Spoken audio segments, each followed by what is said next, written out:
ɗaya daga cikin mabiya ɗariƙar Tijjaniya ya tattake Usman Mai Dubun-Isa a kan muƙabalar da suka yi da Shehu Mai Tajul Izzi.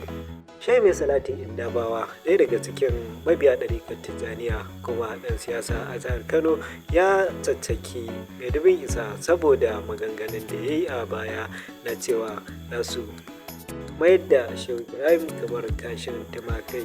Ɗaya a cikin wannan bidiyon, Shehu Mai Salatin Indabawa ya bayyana cewa wannan magana da ya yi sun ji daɗinta domin kashin tumakai dai taki ne kuma yana yin amfani, amma yanzu fa Dubun-Isa ba shi da wata daraja a jihar Kano, kuma babu wani mai hankali wanda zai yi tutiya ko kuma takama da shi. Saɓanin abokin Burinsa Shehu Mai Tajul Izzi, inda soyayyar bayan Allah da kuma ƙoƙarin da yake yi ya janyo masa farin ciki a cikin al'umma. Ƙarshe dai ya tsoratar da Mai Dubun-Isa cewa da bai daina zagin mutanen kirki da wani yayi ba to jikawa kansa salalabiya. Kana Allah mun gode, abin da kai mana mun gode, abin da za ka yi mana mun gode. Zatansa duk karatun da ake yi, fere amarin da yake magana, hasken manzan Allah, zatansa Shehu Ibrahim ne ikirkira ifaɗa.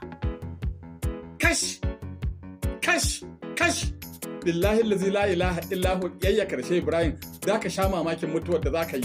Matakar baka son ainihin manya-manyan shugabanninmu, baka son manya-manyan arafai na bayan Allah, to irin wannan abin da kake yi za ka yi mamaki, sai ka zo mutuwa ka yi nadama. Za ka zo mutuwa za ka yi nadama, Malam Usman. Billahi allazi la ilaha illahu. Ina so na gaya maka ji da kyau, amma dai a wannan gaba a yanzu wallahi tallahi Allah ya kunyata ka. Shehu Mai Tajul Izzi, ka gode wa Allah.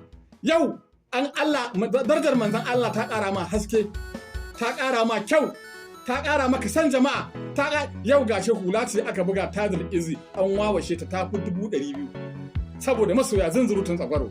Allah mun gode, Allah mun gode. Zan zo gabar da zan warware abubuwan duk da na gaya muku nan, ba zan dakata ba, karatun za a yi shi